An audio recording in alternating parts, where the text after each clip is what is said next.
میرے آقا صلی اللہ علیہ وسلم نے یہ بات بیان فرمائی، اور ایک حدیث پاک میں پورے خلاصے کے ساتھ اس مضمون کو بیان کیا گیا کہ ایک شخص رسول اللہ کی بارگاہ میں آیا، سر اس کا چھلا ہوا تھا۔ آج کل تبلیغی جماعت والے جب سے جان گئے ہیں کہ سنیوں کو وہ حدیث معلوم ہو گئی ہے تو سر کٹانا چھوڑ دیا ہے، سر چھلانا۔ پہلے یہ لوگ سر چھلایا کرتے تھے، ہم نے بچپن میں بھی ان کو دیکھا ہے کہ یہ اکثر سر مڈایا کرتے تھے، لیکن اب یہ زلفیں رکھنے لگے ہیں دھوکہ دینے کے لیے۔ تو فرمایا کہ ایک شخص آیا جس کا سر چھلا ہوا تھا، داڑھی گھنی تھی، مونچھیں مڑی ہوئی تھی، پجامہ چڑھا ہوا تھا، یہ سب حدیث کے الفاظ ہیں۔ اس طریقے سے آیا اور اللہ کے محبوب صلی اللہ علیہ وسلم کو کہنے لگا، اے محمد انصاف کر، معاذ اللہ رب العالمین۔ حدیث پاک میں یہ خلاصہ بیان کیا ہے۔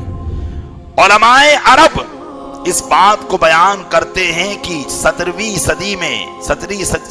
صدی عیسوی میں محمد بن عبد الوہاب، جس نے سب سے پہلے رسول اللہ کی تعظیم کو شرک قرار دیا، سرکار صلی اللہ علیہ وسلم کے مزار اقدس پر حاضری دینے کو جس نے شرک قرار دیا، ان کی بارگاہ کا خیال لے کر اپنے گھر سے نکلنے کو جس نے شرک قرار دیا، اور جس نے یہ کہا کہ میری لاٹھی محمد صلی اللہ علیہ وسلم سے بہتر ہے، اس لیے کہ اس لاٹھی سے تو سانپ بھی مر سکتا ہے، لیکن اب وہ تو مر کر مٹی میں مل گئے۔ محمد بن عبد الوہاب نجدی، جو ریاض کا رہنے والا، جس کا پرانا نام نجد ہے، علماء فرماتے ہیں کہ محمد بن عبد الوہاب نجدی یہ ذوالخویسرہ کی اولاد میں سے ہے، یہ اسی اولاد میں سے ہے جس کو قبیلہ بنو تیم کہا جاتا ہے یا بنو تمیم کہا جاتا ہے۔ یہ قبیلہ بنو تمیم کا محمد بن عبد الوہاب نجدی تھا، جو نجد میں 17ویں صدی عیسوی میں پیدا ہوا، اور جس کی ترجمانی ہندوستان میں سب سے پہلے وہابیت کے نام سے ہوئی۔ اسماعیل دہلوی نے جس کی کتاب التوحید کا ترجمہ ٹرانسلیٹ تقویت الایمان کے نام سے کیا، اور پھر اس کی تبلیغ کو اور اس کی تعلیم کو دیوبندی مذہب نے ہندوستان کے اندر عام کیا ہے۔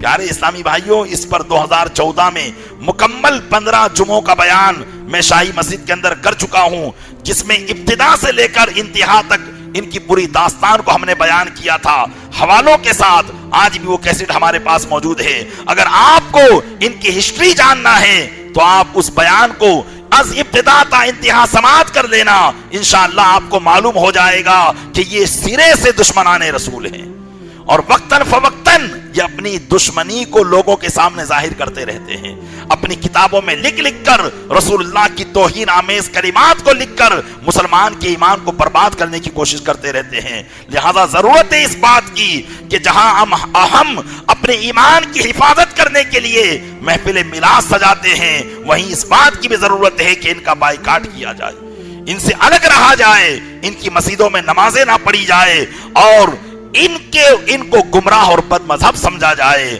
اگر یہ مر جائیں تو ان کی نماز جنازہ نہ پڑھی جائے، ان کی تعزیت کے لیے نہ جایا جائے، اگر یہ بیمار ہو جائیں تو ان کی مزاج پرسی کے لیے بھی نہ جایا جائے۔ اس کا پورا ایک چیپٹر، ایک پورا بیان ہے جو احادیث مبارکہ کے تحت علماء کرام بیان فرماتے ہیں۔ انشاءاللہ کبھی موقع ملا کہ ہندوستان کے اندر بد مذہب جماعتیں اور کون کون سی ہے، اس پر انشاءاللہ میں عرض کرنے کی کوشش کروں گا۔ درود پاک پڑھیں، اللہم صلی علی سیدنا شفیعنا نبینا مولانا محمد معدن الجود والکرم وعلیہ بارک وسلم، صلاۃ و سلام علیک یا رسول اللہ۔ آقا علیہ السلام نے فرمایا کہ اے عمر رہنے دو، اس کو چھوڑ دو، اس کی نسل سے ایک جماعت نکلے گی، اور پھر وہ باتیں ارشاد فرمائی جو میں نے بیان کی۔ پھر آقا علیہ السلام نے فرمایا رحمت اللہ علی موسیٰ قد اوذیا باکثر من ھذا فصبر۔ آقا علیہ السلام نے فرمایا کہ اللہ تعالیٰ رحمت فرمائے حضرت موسیٰ پر کہ انہیں اس سے زیادہ تکلیف دی گئی۔ ان کی امت جو ان کے ماننے والے تھے وہ ان کو کچھ نہ کچھ کہہ دیتے تھے، حضرت موسیٰ صبر کرتے تھے۔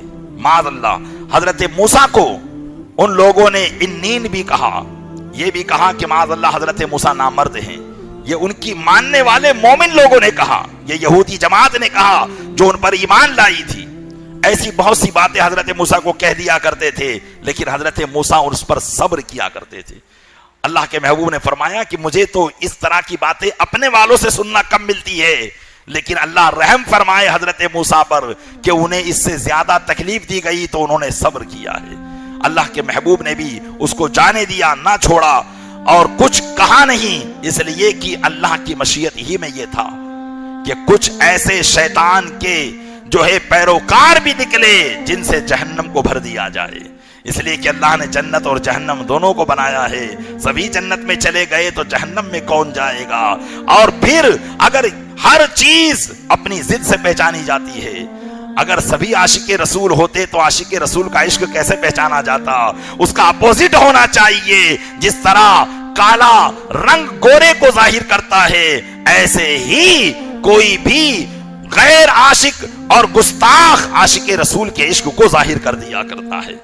تو پیارے اسلامی بھائیوں، رسول اکرم صلی اللہ علیہ وسلم نے اس کے تعلق سے حضرت عمر کو منع فرما دیا۔